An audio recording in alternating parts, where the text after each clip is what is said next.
Muy buenos días a todos. Bienvenidos a una nueva sesión de Aula Laboral promovida desde Abdón Pedrajas Lilder, desde el despacho, sobre un tema de máxima actualidad que es la transformación del tiempo de trabajo y específicamente la pregunta hacia la jornada laboral semanal de 4 días. En primer lugar, quiero dar las gracias a Observatorio de Recursos Humanos, para los que me están siguiendo en la persona de Maite Sáenz, que está en este auditorio. Muchísimas gracias, como siempre, por vuestra colaboración, por vuestra coorganización del evento en este seminario híbrido, presencial y en remoto. También quiero agradecer su colaboración a EDIPE, a la Asociación Española de Dirección y Desarrollo de Personas, en este caso en la persona de María Jesús Pérez, por su colaboración también en este seminario y por la difusión que hace a todos sus asociados y bueno, pues se extiende muchísimo el contenido de estas charlas que creo que tienen un valor práctico y de actualidad indudable.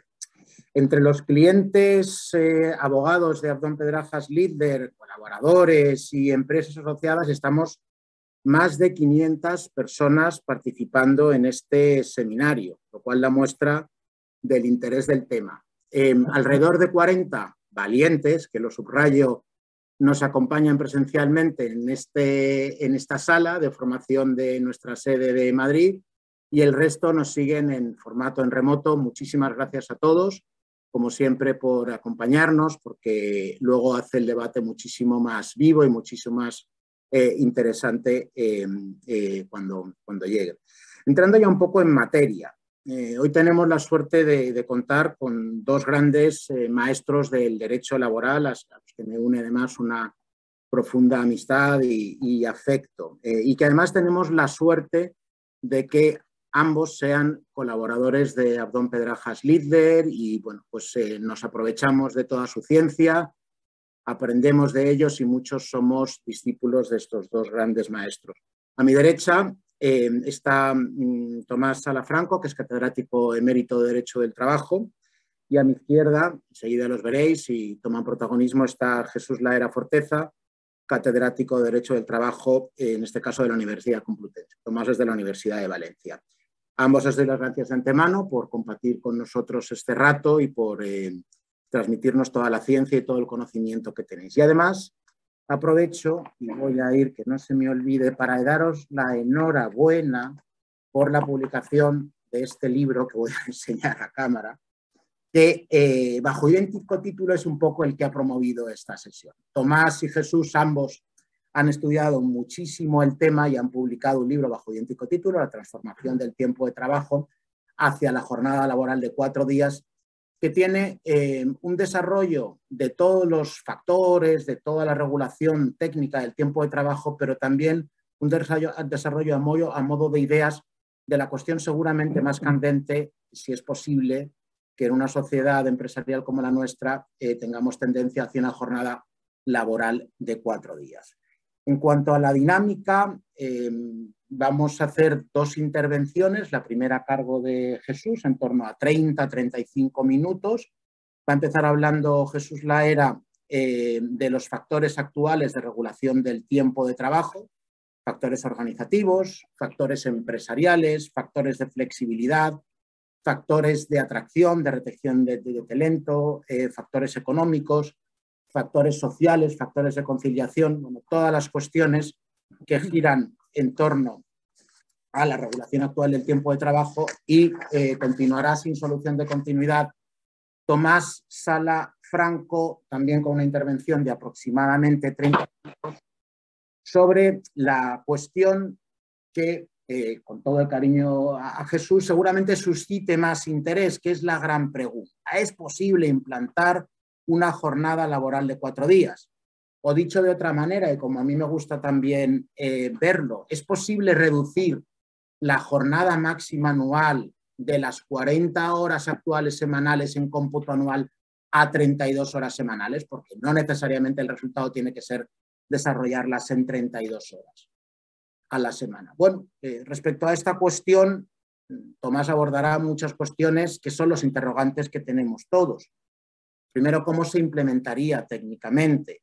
¿Pueden las empresas adoptar estas medidas unilateralmente o es necesario siempre la negociación con la representación legal de los trabajadores? ¿Quién asume los costes de estas reducciones de tiempo? ¿Lo asumen las empresas? ¿Lo asumen los trabajadores? ¿A quién se extienden las subvenciones de los planes piloto que están ahora mismo encima de la mesa? ¿Cómo afecta este escenario a las organizaciones de las empresas, a su productividad? ¿O esta reducción del tiempo de trabajo puede ser eficaz a la hora de ser un factor de redistribución de empleo para reducir la tasa de desempleo? Bueno, tenemos experiencias de otros países vecinos que seguramente pues, se pongan encima de la mesa. En definitiva, tema de la máxima actualidad. Termino ya, le cedo la palabra a Jesús Laera.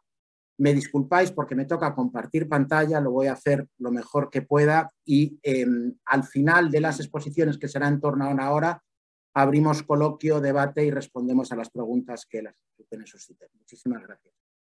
Voy a compartir pantalla.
Pues nada, se va a ver así, no sé por qué no se puede ver de otra manera. Bien. Buenos días a quien está presencial, a quien está online conectado. Mostrar mi alegría por volver a hacer un seminario con Tomás Sala, la misma alegría que sentía al hacer el libro que motiva el seminario, la transformación del tiempo de trabajo, hacia la jornada de 4 días. La pandemia ha interrumpido este tipo de seminarios que hoy se reanudan con él, que es la referencia formativa y jurídica de este despacho. Y como ha dicho Antonio, pues vamos a dividir entre la parte de transformación del tiempo de trabajo y la parte del debate de jornada de 4 días. Hay que pinchar ahí, ¿no? Bueno, yo voy a tratar de manera panorámica los factores de regulación actual del tiempo de trabajo. Lo voy a clasificar como hemos hecho en el libro, en 4 factores: el organizativo, empresarial y de flexibilidad, donde la regulación del tiempo de trabajo se vincula a la producción, productividad y organización del trabajo. El segundo factor, que es la heterogeneidad y diversidad, la singularidad de la regulación del tiempo de trabajo está determinada por mucha heterogeneidad. El factor económico, que hoy en día es esencial en este tipo de regulación y que incorpora fórmulas de reducción de horas y de actividad discontinua adaptadas al mercado. Y el factor social, que es fundamental en esta regulación desde la normativa europea, que hay que decir siempre que está detrás de toda esta regulación, que incorpora la conciliación laboral y familiar en la organización productiva. Bueno, son 4 factores que explican la regulación vigente del tiempo de trabajo y cómo esta regulación no tiene nada que ver con la que existía hace 30 o 40 años. Tanto si uno compara lo que era la regulación del tiempo de trabajo hace décadas y ahora, pues no tiene absolutamente nada que ver en España y en cualquier país europeo, ¿no? donde la regulación tiene factores muy similares. En primer lugar, el factor organizativo empresarial tiene bastantes herramientas que yo no voy a profundizar en ellas. Por supuesto, no tenemos tiempo, sino simplemente apuntarlas. Como es conocido, la jornada laboral máxima en España es 40 horas semanales de promedio en cómputo anual y puede ser disminuida por negociación colectiva a pacto individual. Hay que decir que los datos demuestran que hay una utilización por los negociadores bastante habitual de la disminución de la jornada máxima. Estamos hablando de unas medias en los tiempos completos de 38 horas, ¿no? de jornada. Por tanto, ya se ha utilizado mucho esa disminución de la jornada. Y a partir de ahí se da un gran espacio a la negociación colectiva e incluso al pacto individual para una adaptación empresarial de la jornada. La herramienta principal que incorporaron las reformas laborales del 10 y el 12 y que no se ha alterado en la reciente del 21 es la distribución irregular de la jornada, mediante la negociación colectiva que puede superar jornadas de 9 horas diarias que están en la ley disponibles por la negociación colectiva siempre que respeten 12 horas entre jornada y jornada. El preaviso de 5 días es la condición legal de este tipo de herramienta. El Tribunal Supremo ha dicho que es una norma imperativa y en defecto de pacto colectivo, como es conocido, el artículo 34.2 incorpora el 10% de jornada irregular por trabajador a disposición de la empresa. Esta norma ha motivado que en muchos convenios colectivos se incorporen fórmulas de distribución irregular de la jornada con reglas específicas y fórmulas conocidas de compensaciones de horas en pacto colectivo en 12 meses. ¿Qué está originando, por tanto, esta regulación? Pues una adaptación a la producción y productividad de los tiempos de trabajo. A ello hay que añadir la construcción jurisprudencial asumida también de esas bolsas flexibles entre la jornada máxima legal y la jornada máxima convencional, que como he dicho es habitual reducir y por tanto los márgenes que pueda haber, por ejemplo, entre 38 y 40 a la semana de promedio en cómputo anual, pues ofrecen unas bolsas de horas que las empresas a través de la negociación colectiva utilizan por causas empresariales. Eso es una fórmula flexible vinculada de nuevo a la producción y productividad, que no son horas extraordinarias y que dan un enorme espacio a la negociación colectiva, en ocasiones con preavisos menores de 5 días o incluso sin preaviso. También hay que añadir al factor organizativo empresarial las horas extraordinarias compensadas con descanso. Una fórmula clásica que viene de los años 90 y que se sigue utilizando mucho por las empresas, teniendo en cuenta que las 80 horas de máximo legal solamente son retribuidas, no en descanso en 4 meses.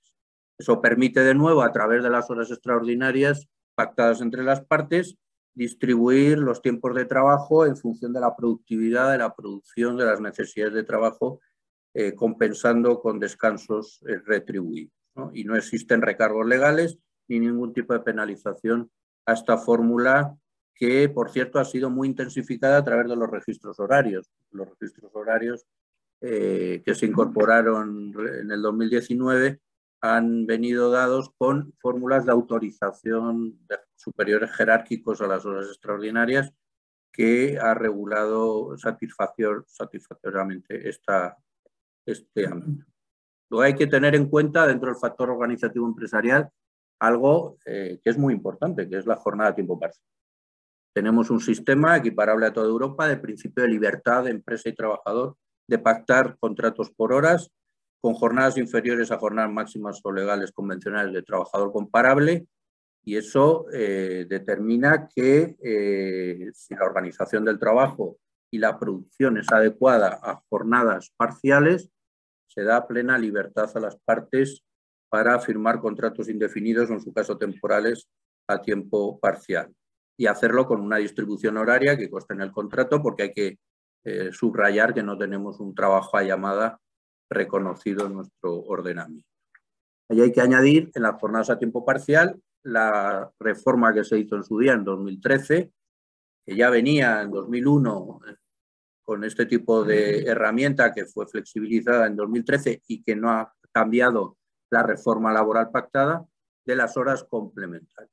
Esas horas pactadas complementarias que se pueden disponer por la empresa, que de nuevo vuelven a conectar el tiempo con las necesidades de producción y organización del trabajo, con el máximo de 30%, incluso hasta el 60% por negociación colectiva, con lo cual la negociación colectiva tiene un espacio de regulación del tiempo parcial flexible a disposición de la empresa en conexión con la producción enorme, ¿no? También las horas voluntarias son otra vía que vuelve a conectar la producción con el tiempo parcial. Bueno, todo eso nos lleva, como hemos desarrollado bien en el libro, a unos horarios flexibles muy comunes, ¿no? Los horarios flexibles en las empresas, ¿no? Y es ámbito de recursos humanos y muchos de los conectados se dedican a esto, pues son muy habituales, ¿no? Esto nos lleva a la flexibilidad, que es la gran palabra que identifica el tiempo de trabajo en nuestros días, ¿no? Jornadas flexibles con horas de entrada, horas de salida y que se integran en todas estas herramientas, jornadas partidas, jornadas continuas y, por supuesto, con un respeto a los derechos de descansos que vienen de la normativa europea y que están plenamente reconocidos en la normativa española. Incorporamos ahí el derecho de desconexión digital, cada vez más importante en esta vinculación entre el tiempo y el trabajo, y esas vías también de acumular descansos semanales, ¿no? Que en algunos sectores y empresas pues es útil. Primera conclusión de nuestro libro y de este seminario. La regulación vigente del trabajo tiene una gran flexibilidad empresarial. Y quien niegue esto, pues no conoce las normas ni conoce el ordenamiento. Y tenemos un sistema que perfectamente a través de la negociación colectiva, incluso con pactos individuales, puede integrar la organización del trabajo y empresarial desde el factor productivo al tiempo de trabajo, con el debido respeto, evidentemente, nadie lo discute, a los derechos de descanso de las personas trabajadoras y a la desconexión digital, que cada vez toma más importancia y que tiene protocolos propios. El segundo factor es el de la heterogeneidad. Cuando uno se acerca a la regulación del tiempo de trabajo, hay que hacerlo desde una perspectiva general, pero también desde una perspectiva específica. Ya desde el año 80, el artículo 34.7 autorizaba al gobierno a través de reglamentos, establecer jornadas especiales o reglas específicas que se adapten a los sectores. Esto es muy importante porque la heterogeneidad productiva y de organización del trabajo en nuestro mercado de trabajo, en nuestras economías, es muy amplia, es muy singular, y ello permite, a través de decretos, ampliaciones o reducciones de jornada apartándose de las reglas generales. Tenemos este decreto 1561-95 que, como ven, ha sido continuamente adaptado a la realidad, fruto también de las directivas europeas sectoriales que hemos tenido que ir desarrollando en España, y es una herramienta que tiene cualquier gobierno que puede utilizar siempre, ¿no? Esto nos lleva a que la regulación del tiempo de trabajo es singular, heterogénea, diversa, y que hay que aplicar siempre las normas específicas cuando existen. Hay jornadas reducidas en muchos ámbitos, hay jornadas ampliadas, hay reglas específicas de descansos, hay jornadas especiales, no vamos a desarrollarlas, están todas en el libro contadas, pero eso hay que tenerlo muy en cuenta para entender lo que es la regulación del tiempo de trabajo. El sector público. Esta es otra historia que aquí interesa menos seguramente, pero el sector público tiene reglas propias de tiempo de trabajo. Y, por cierto, el sector público está yendo a jornadas entre 35 y 37 horas. Esto es lo que dicen los datos del empleo público, ¿no? Por tanto, hay una reducción de tiempo de trabajo muy sustancial ya en el empleo público. Y, por supuesto, la negociación colectiva. Siempre, lo hemos dicho antes, es el eje por el que han apostado las reformas laborales para regular el tiempo de trabajo con enorme flexibilidad y que pueden permitir también esa adaptación a la singularidad heterogénea y diversa de las empresas. Segunda conclusión, por tanto, del libro y de aquí el seminario es la regulación vigente del contrato es muy específica, heterogénea, singular, y no puede ser entendida como un ordenamiento genérico, sino que luego hay que verla en cada caso y en cada empresa. El tercer factor fundamental de regulación hoy en día del tiempo de trabajo es la economía. Es imposible comprender hoy en día el funcionamiento económico y las reglas de la economía sin el tiempo de trabajo. Y aquí en Europa y en España, afortunadamente, desde las reformas laborales que empiezan en el 10 y que continúan, y por cierto la reforma del 21 también ha apostado por ello, se trata de vincular la reducción del tiempo de trabajo con causas empresariales, ofreciendo flexibilidad laboral interna cuando sea necesario. Los aquí denominados ERTES, suspensivos y de reducción de jornada, que en otros países se denominan de distintas formas, con la misma finalidad. Esto es esencial para entender hoy en día el tiempo de trabajo, cómo hemos sido capaces en toda Europa y también afortunadamente en España, donde teníamos un gran retraso en ello, de tener herramientas de reducción de horas, en este caso en España entre el 10 y el 70%, o incluso suspensiones, vinculadas a causa empresarial o fuerza mayor. Eso ha permitido la pandemia, como conoce todo el mundo, contener millones de empleos en una situación inédita de crisis económica. Eso está permitiendo, incluso en nuestros días, en nuestro presente también, aguantar la crisis energética sin que se detecte un daño en el empleo. Y eso es gracias al tiempo de trabajo. Y tenemos mecanismos de adaptación de horas vinculadas a la crisis económica o la crisis organizativa o la crisis productiva, de tal manera que la producción se conecta de nuevo situaciones críticas con el tiempo de trabajo.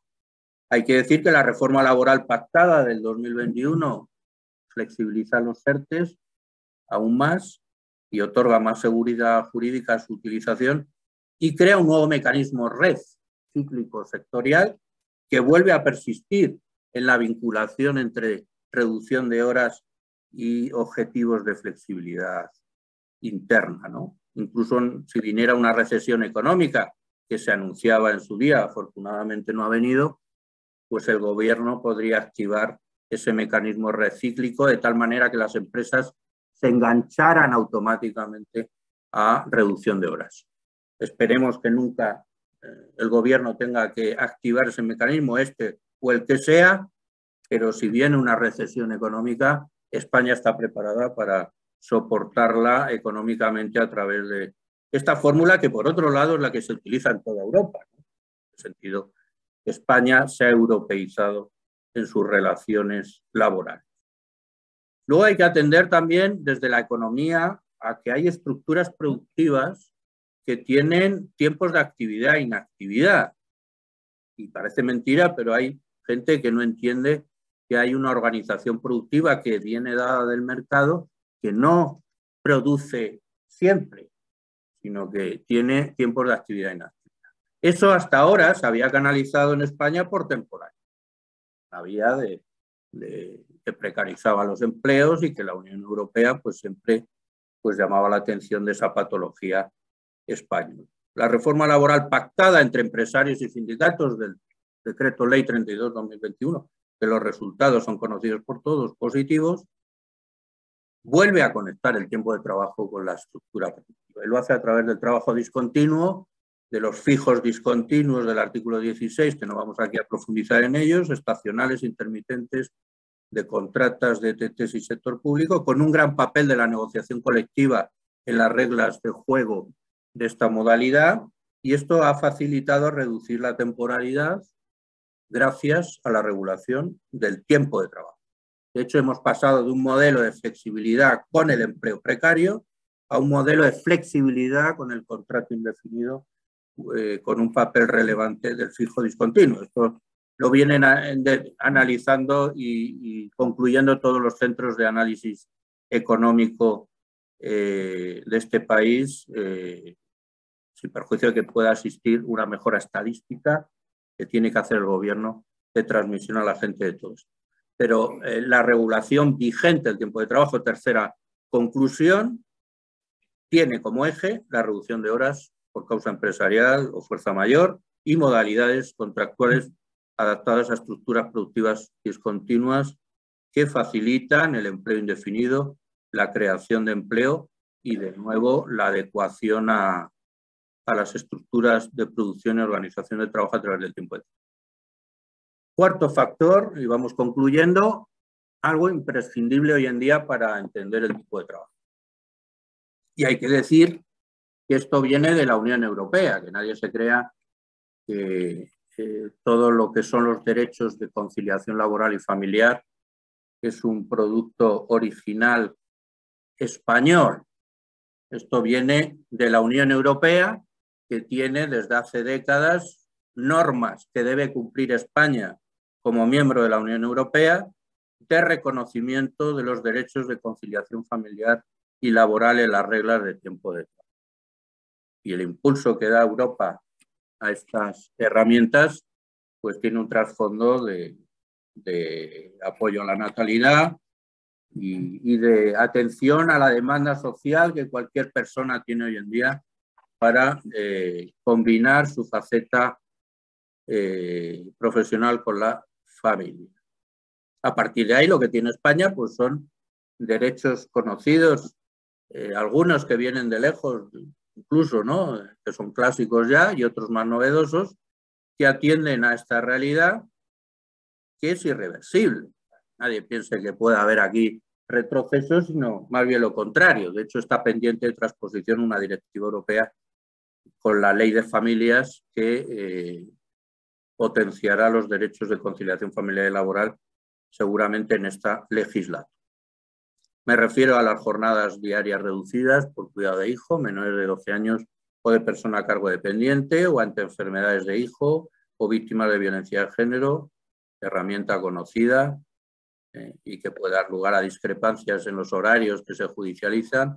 Me refiero a las jornadas adaptadas por conciliación laboral y familiar del artículo 34.8, también conocido ya porque se incorporó en el 19, suficientemente reconocido ese derecho de solicitud de la persona trabajadora por motivo de conciliación laboral y familiar para adaptar horarios y que se regula en la negociación colectiva o en su defecto con procedimientos individuales con salida judicial.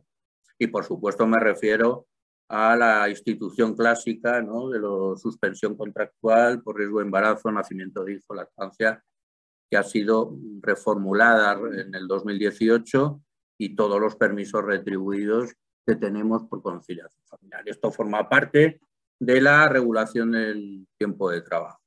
Hay que decir que este anteproyecto de la Ley de Familias, que está todavía no presentado por el Consejo de Ministros, pero seguramente lo será en breve, incorpora la transposición de la Directiva Europea 2019 de conciliación familiar y va a añadir permisos nuevos.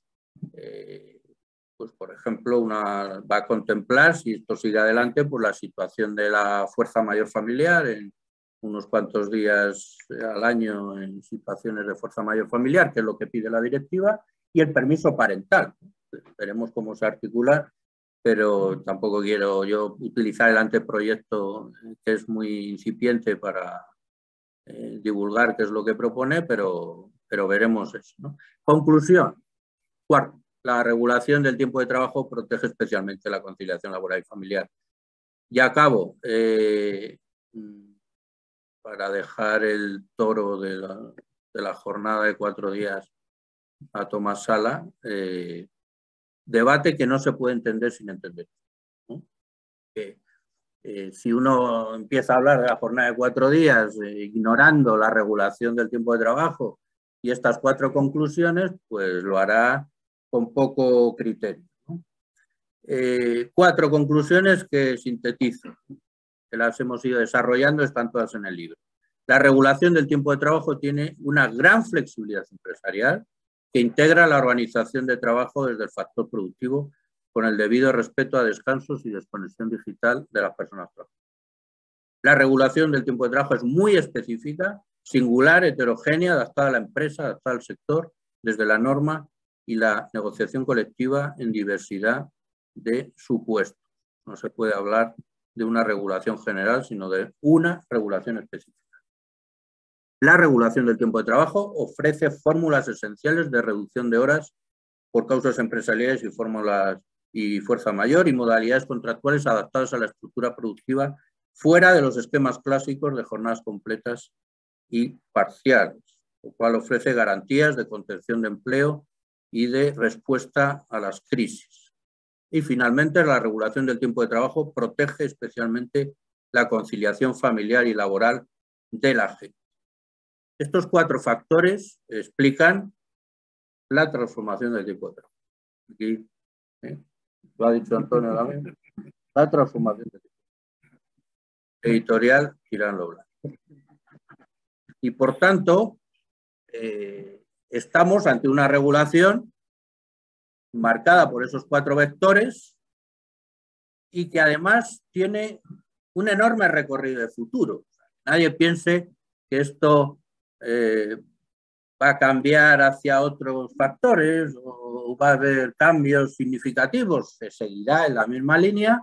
Los retos futuros serán acomodar mejor las jornadas a la economía digital, que es algo que se irá construyendo y que está pendiente, e introducir mayor flexibilidad empresarial respetando la conciliación familiar, los descansos y la desconexión digital, elemento hoy en día esencial, ¿no?, en las empresas, en esos equilibrios de nuestros modelos europeos sociales, ¿no? En este contexto se puede debatir sobre la jornada de 4 días.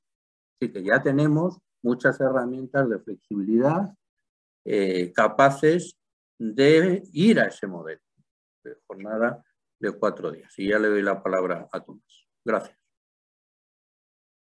Pues muchísimas gracias, Jesús. Continuamos con la intervención de Tomás, precisamente de la jornada. Adelante, Tomás.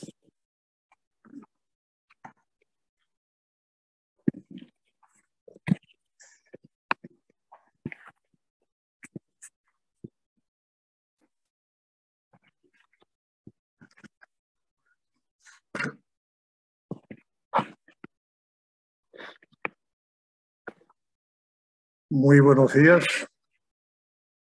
querido Antonio, queridos compañeros y amigos. A mí me ha tocado desarrollar el debate sobre la jornada laboral de 4 días a la semana. Como ha puesto en relieve Jesús, y en el libro lo ponemos de relieve hasta la saciedad, los factores que han contribuido a la regulación de la jornada en nuestro país y en los países de nuestro entorno han sido fundamentalmente factores económicos, organizativos y sociales de muy distinta naturaleza. Y todo eso ha provocado las 2 conclusiones a las que llegaba Jesús: una gran flexibilidad en el tiempo de trabajo y una diversidad reguladora del tiempo de trabajo en función de los distintos trabajos, de los distintos sectores de actividad, de las distintas empresas y, si me apuran, hasta de los distintos trabajos que realizan los trabajadores. Y evidentemente, en este marco, para nosotros, el debate de la reducción del tiempo de trabajo, de la reducción de la jornada, hay que situarlo en el marco de la flexibilidad y de la diversidad del tiempo de trabajo. Pero, entrando en situación, me gustaría plantear el debate sobre la reducción de la jornada y la posibilidad de que esa reducción de jornada suponga o pueda suponer un reparto del empleo escasa existente. El tema de la reducción del tiempo de trabajo es un tema tan viejo como el derecho del trabajo mismo. Todos sabemos que la vieja cuestión de las primeras leyes laborales se hicieron fundamentalmente con una finalidad de protección de la salud de los trabajadores, especialmente de los trabajadores más débiles, y a partir de ello se reguló la jornada diaria, semanal y anual, y todo el régimen de descansos a estos niveles. Pero fueron seguramente las reivindicaciones de la socialdemocracia de finales del siglo pasado, del siglo XX y los albores del XXI, que volvieron a poner en actualidad la cuestión del tiempo de trabajo, pero desde una perspectiva distinta. Concretamente, la vinculación de la reducción del tiempo de trabajo con el reparto y la creación del empleo. Como sabéis, el debate se animó a partir de la aprobación en Francia en el año 2000 de una ley de reducción de la jornada laboral de 35 horas semanales. Paralelamente, en Italia hubo un anteproyecto de ley en la misma línea de reducción de la jornada laboral. En Alemania también hubo una propuesta de jornada semanal de 28 horas, que naturalmente no cuajó. Y por su parte, en España, el Acuerdo Interconfederal para la Estabilidad del Empleo de abril del año 1997, en su cláusula sexta, tímidamente abordaba esta cuestión. Venía a decir que las partes firmantes consideran necesario y oportuno estudiar todo lo relacionado con la gestión del tiempo de trabajo, de la duración y de la redistribución de la jornada, orientada a contribuir a una mejor evolución del empleo. Esta fue la situación que realmente ocasionó un escaso éxito y hubo rectificaciones en el caso de Francia en cuanto a la ley de reducción de la jornada a 35 horas semanales, y que probablemente esa ley sirvió de cobertura para bajar salarios más que para cumplir los objetivos de crear empleo. Eso provocó una frustración generalizada en el debate europeo sobre la reducción de la jornada y sus posibilidades de creación de empleo. Y durante muchos años el tema simplemente desapareció, se ocultó otras prioridades y la reducción del tiempo de trabajo se conectó a otras cuestiones distintas, como la contención del empleo existente, fundamentalmente a través de los ERTE, o al aumento de la flexibilidad del tiempo de trabajo. Sin embargo, a partir del 2020, en el caso español, con ocasión probablemente del aumento del desempleo por causa de la pandemia de la COVID-19 y del auge de las nuevas tecnologías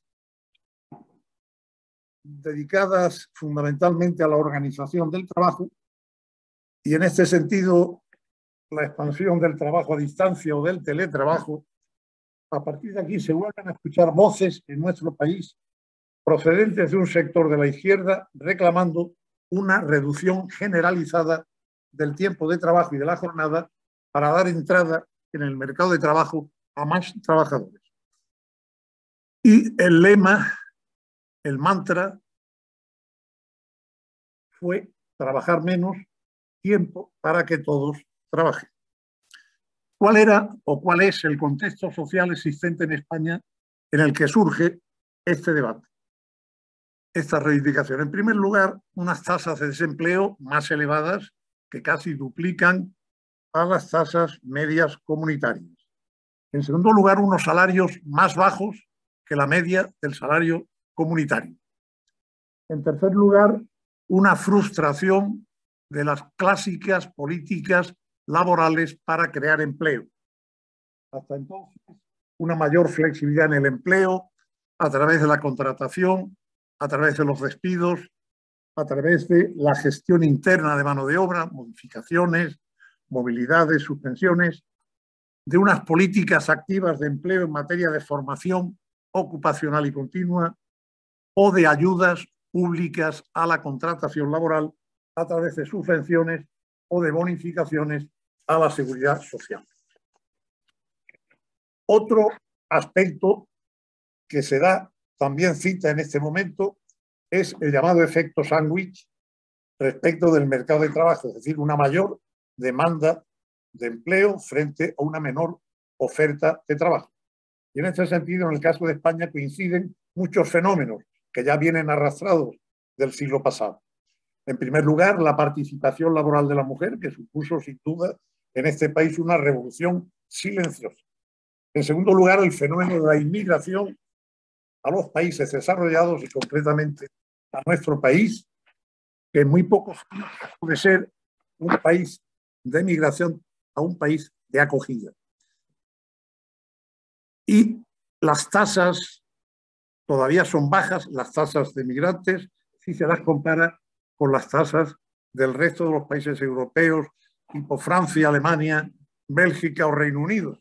Pero lo característico de la presión de la demanda de empleo por parte de los emigrantes es que ha sido muy rápida, en muy poco tiempo se han elevado esas tasas. Y ese aumento en las demandas de empleo solo viene compensada muy tímidamente por unas bajas tasas de natalidad existentes en España, que por otra parte provocan unos desequilibrios demográficos que son ciertamente preocupantes para el mantenimiento del estado del bienestar. Por otra parte, aunque este tema, en cierto modo, a partir de la pandemia, podríamos decir que ha quedado bloqueado, los capitales emigran hacia zonas de menor aplicación del derecho del trabajo, donde o no existe presión sindical o donde no existe inspección de trabajo, donde las leyes laborales son menos exigentes y, en general, hacia zonas con menores costes de producción, lo que se dio en llamar en su día la taiwanización de la economía. Pero sobre todo el factor fundamental que contribuye a un aumento de la demanda y a una disminución de la oferta de empleo son los cambios tecnológicos, digitales y organizativos que generan, sin duda alguna, reducciones de plantilla, amortizaciones de puestos de trabajo, sin una rápida sustitución por nuevos empleos. Con estos hechos descritos a trazo grueso, surge, en mi juicio, justificadamente un gran debate acerca de si la reducción del tiempo de trabajo, en particular de la jornada laboral semanal, puede o no contribuir a repartir el escaso empleo existente entre la población potencialmente laboral activa. A nuestro juicio, el fondo del debate podría concretarse en las 5 cuestiones siguientes y dar respuesta a estas 5 cuestiones. Primero, ¿sirve la reducción de la jornada laboral para solucionar el problema del paro existente? Segundo, ¿quién debería soportar en su caso el coste de una eventual reducción de la jornada laboral? ¿El empresario, los trabajadores, el Estado, todos ellos? La tercera sería, ¿cómo debería en su caso procederse para hacer esa reducción de la jornada laboral? ¿Por ley? ¿Por convenio colectivo? ¿Por contrato individual? ¿Por todas las vías? La cuarta, ¿existen otras alternativas más efectivas para crear empleo dentro del reparto del tiempo de trabajo que la reducción de la jornada laboral? Años sabáticos, contratos de relevo, tiempos de formación, prejubilaciones, lucha contra el pluriempleo, horas extraordinarias compensadas con descanso o lucha directa contra las horas extraordinarias. Y quinta, ¿tiene sentido plantear este tipo de propuestas ignorando los rasgos que hace unos instantes Jesús definía que protagoniza la regulación de la jornada laboral, como son la flexibilidad y la diversidad en las distintas empresas y sectores de actividad? Sobre todas estas preguntas voy a intentar mínimamente profundizar y hacer una reflexión general. En primer lugar, ¿sirve la reducción de jornada para crear empleo? Naturalmente, aquí las posturas son opuestas. Por un lado, se argumenta a favor, y esta creo que debe ser la razón fundamental por la que se reivindica la reducción de la jornada laboral como fórmula del reparto del tiempo de trabajo, son los cambios tecnológicos actuales, especialmente la economía digital y el inicio de la economía robótica. Siempre ha habido cambios tecnológicos que han producido un efecto amortizador del empleo a corto plazo, pero siempre ese factor de ajuste era perfectamente compensado por la creación de nuevos puestos de trabajo. ¿Qué es lo cualitativamente novedoso en la actualidad? Que esos cambios tecnológicos, la informatización generalizada, las tecnologías que la sostienen, como son la informática, la robótica, las telecomunicaciones, la biotecnología, no son una revolución industrial clásica, como sostienen algunos, sino más bien un cambio de era, que se caracteriza por una nueva naturaleza del progreso técnico, mucho más extenso y mucho más intenso que lo que hemos conocido hasta ahora. Hasta ahora, las nuevas tecnologías solamente sustituían el instrumento de trabajo del trabajador, la herramienta que utilizaba el trabajador, sin sustituir el capital humano. Con las nuevas tecnologías se da un paso más y se pretende la sustitución de las personas en el trabajo y no tanto su instrumento de trabajo para lograr con ello una mayor productividad. Es cierto que se crean nuevos trabajos de fabricación, de control, de mantenimiento, de suministro, de comercialización de las nuevas tecnologías. Y también es cierto que al parecer son menos de los que se destruyen, es decir, a diferencia, como decía, de las revoluciones tecnológicas anteriores, lo que impide el reajuste y sobre todo que ese reajuste llegue a tiempo o que resulte suficiente. La percepción generalizada para estos que defienden la reducción de la jornada crea empleo es que se destruyen más y más rápidamente puestos de trabajo que los que se crean. Todos sabemos que lo que fundamentalmente afecta la revolución tecnológica es a los trabajos medios, no a los superiores ni a los inferiores que permanecen e incluso se multiplican. Esta es la tesis de aquellos que defienden la alternativa a la situación producida por las nuevas tecnologías, o bien una sociedad dual con un aumento progresivo de los excluidos sociales del sistema, o bien una redistribución del tiempo de trabajo necesariamente escaso. Esta es la primera argumentación en favor de la reducción de la jornada para crear empleo. El segundo argumento es de naturaleza política.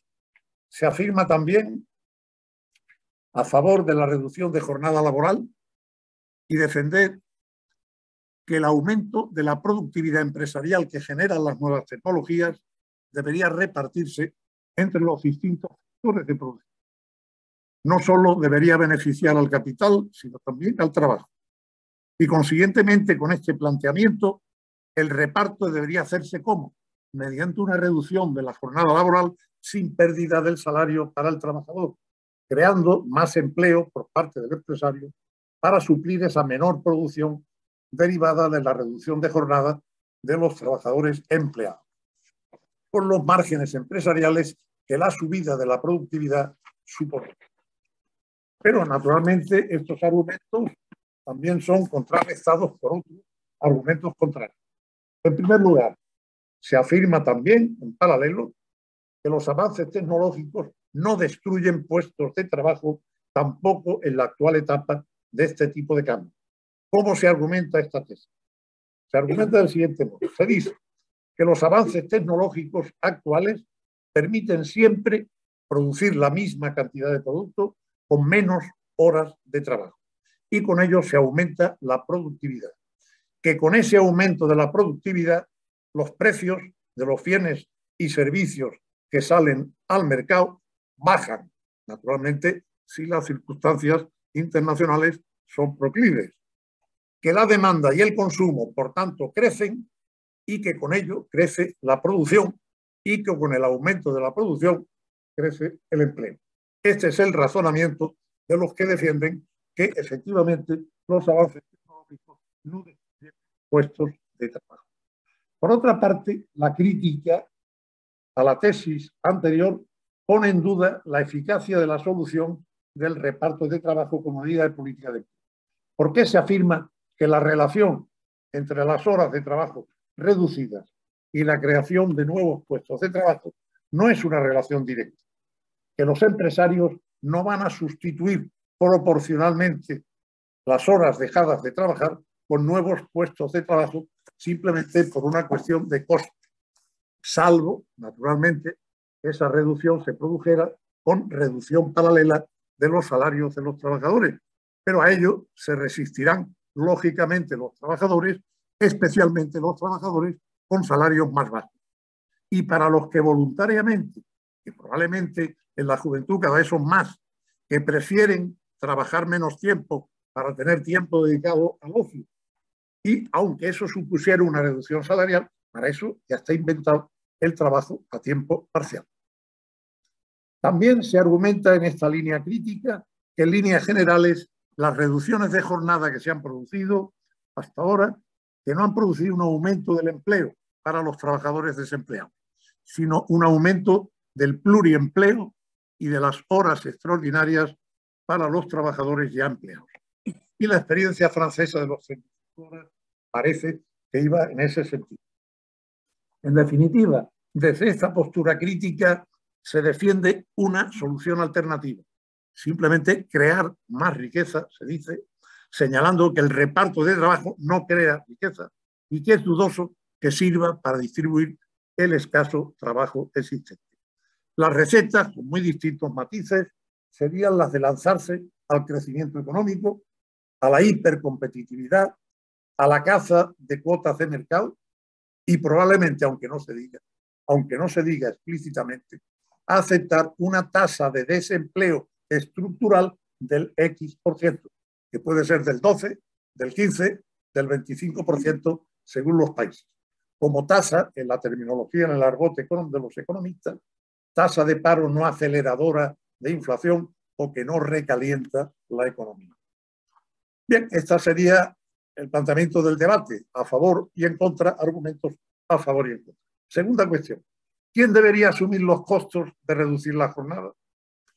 En cuanto a esta segunda cuestión, en el caso de aceptar por hipótesis que la reducción de jornada crea empleo, ¿quién debería hacer cargo de sus costos? Si es el empleado, reduciendo su salario, realmente se iba a resistir como gato panza arriba, y si son los trabajadores con salarios altos o determinados trabajadores, como antes indicaba, que por distintas razones quieren trabajar menos y cobrar menos, para eso ya está inventado el trabajo a tiempo parcial, el contrato de trabajo a tiempo parcial. Y si es el empresario reduciendo los salarios, seguramente se plantearían serios problemas de competitividad internacional, sobre todo si no se implanta a la vez en un número suficiente de países. Y si son los trabajadores compensando la reducción de jornada con un aumento de la productividad, con un aumento de su rendimiento en la jornada restante, simplemente no parece imaginable que un empresario contrate a nadie más, sencillamente porque no los iba a necesitar. ¿Acaso la fórmula más realista y eficaz, que es la que defienden los que defienden que la reducción de jornada supone un crecimiento del empleo, es que se reparta entre todos los factores?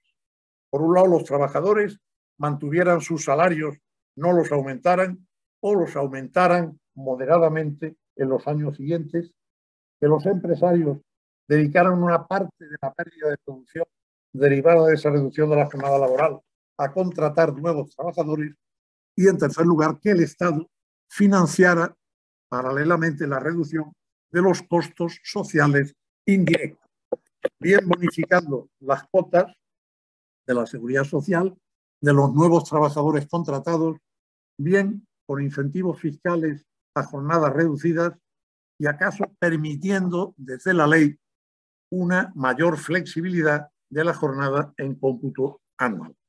Esa es la fórmula que defienden, o en la que coinciden los que defienden la reducción de la jornada laboral. Tercera gran cuestión, ¿cómo se debería hacer esa reducción de la jornada?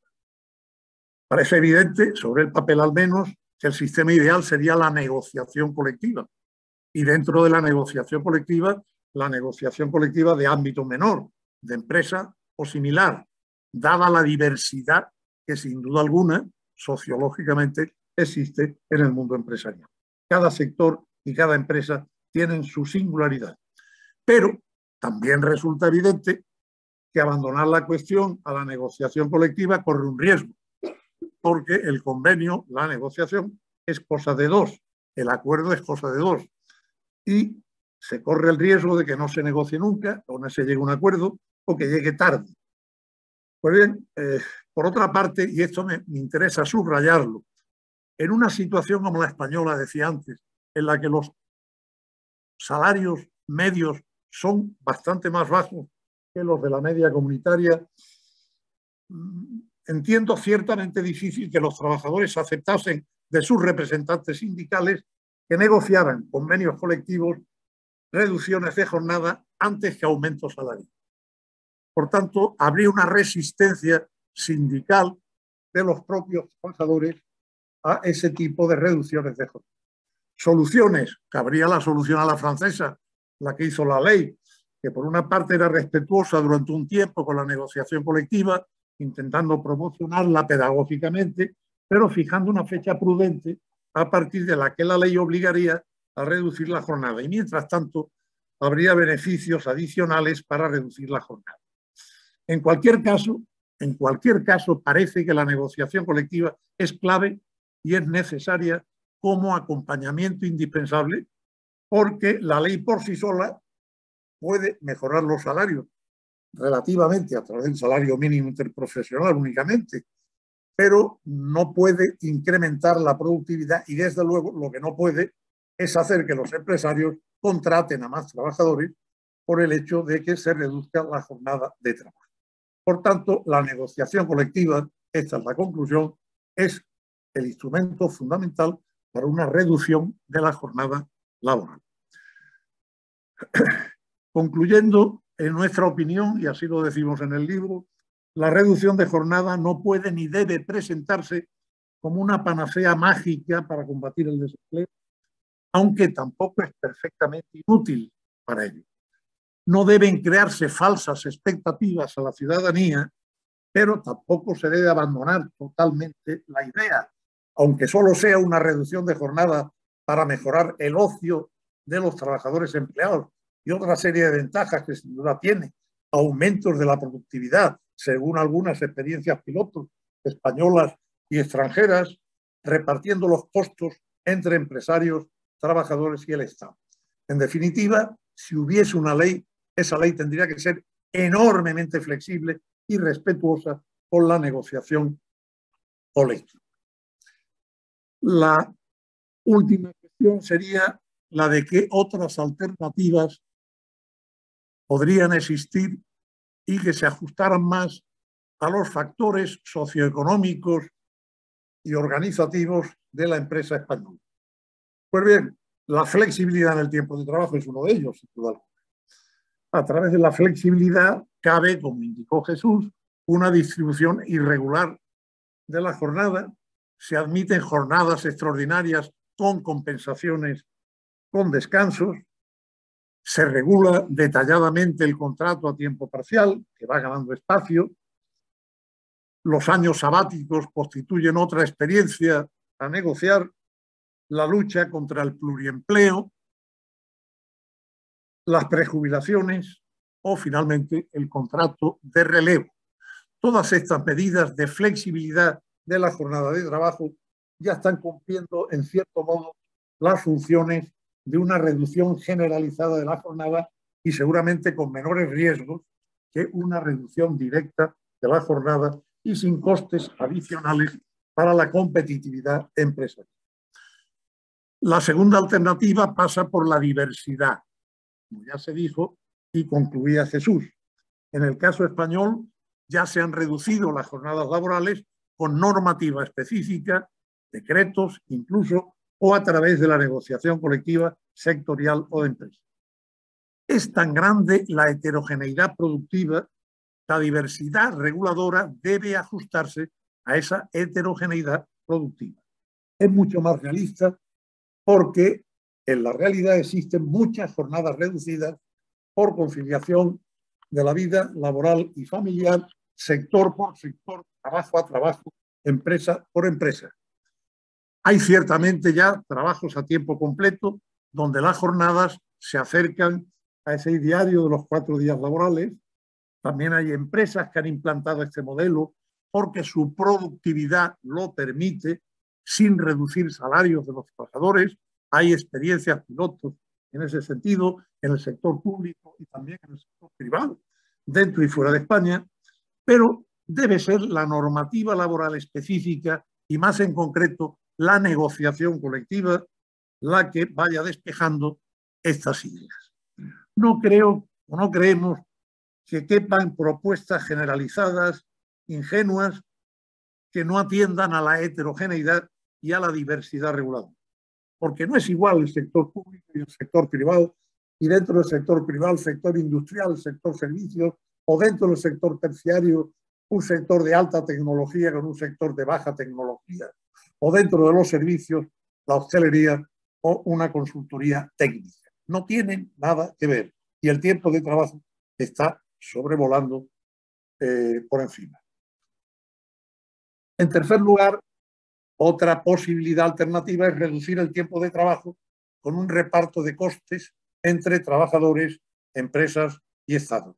Y esta ya es una realidad consolidada, como señalaba Jesús, a través de los ERTE o a través de ese nuevo mecanismo red que en España podría suponer un colchón social para situaciones de crisis. Quizá, y acaso, en un futuro lejano en que evolucione el propio sistema productivo, se llegue a una jornada semanal legal generalizada de 4 días laborales.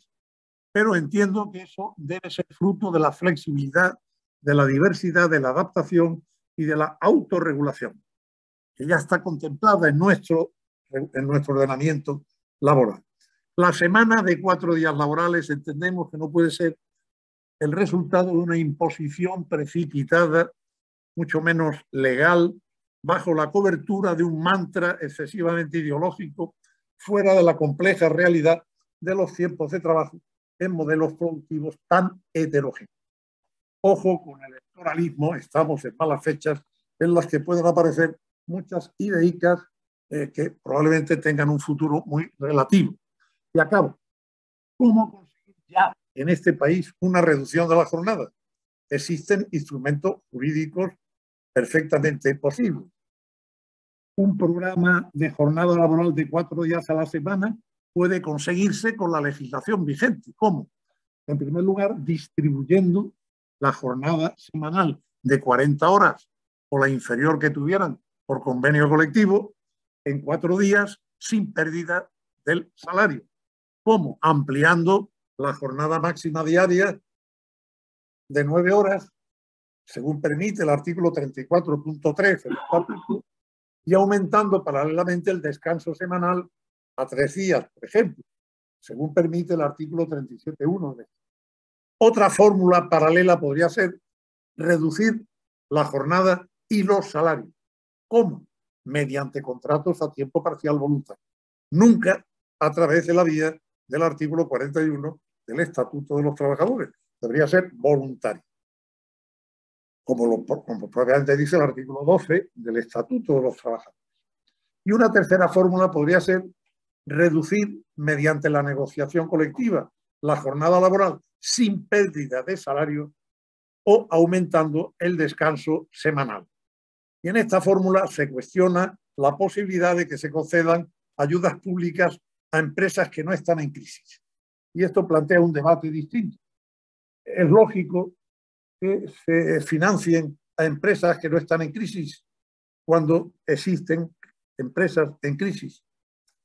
¿Y acaso finalmente habría una última fórmula, que es la del contrato individual, que permite el artículo 3.1c del Estatuto de los Trabajadores, siempre que no se trate de pactos individuales en masa, que nuestro Tribunal Constitucional ha considerado que atentan a la libertad sindical y al derecho de negociación colectiva? ¿Tiene ventajas el modelo de jornada laboral de 4 días a la semana? Sin duda alguna. Para los trabajadores, desde el punto de vista de mayor libertad para conciliar su vida laboral, personal y familiar, para el ocio, desde el punto de vista de la salud mental, desde el punto de vista del transporte, desde el punto de vista del ahorro en el transporte y, por tanto, en energía, y para la empresa, acaso, una mayor productividad, como están demostrando algunas experiencias pilotos, otras no. Por tanto, aquí habrá que estar en concreto a lo que ocurra en cada empresa. España, como todos conocemos y se ha dicho siempre, es un país con mucha jornada y poca productividad. ¿Acaso una reducción de la jornada pudiera provocar en determinados sectores, en determinadas empresas, un aumento de la productividad? Pero lo dejo en el interrogante, no cabe avanzar más. El debate, entendemos, que lo señalaba Jesús al final de su intervención, ahora se sitúa no tanto en si la reducción de jornada crea empleo o no lo crea, sino en cómo atraer el talento laboral para producir lo mismo en menos tiempo. Y esto, sin duda alguna, sí que va a exigir un cambio importante es la mentalidad de nuestro empresario medio, que, como sabéis, tiene una mentalidad presentista, que quiere a toda costa tener la seguridad de que el trabajador entre a las 7 de la mañana y salga a una hora determinada. Y no está tanto por la labor del trabajo a tarea, puesto que hay trabajadores que pueden realizar ese trabajo en mucho menos tiempo. Conclusión: flexibilidad del tiempo de trabajo, diversidad de situaciones, negociación colectiva y contratación individual, y acaso una legislación postergada para más adelante. Y nada más. Muchas gracias.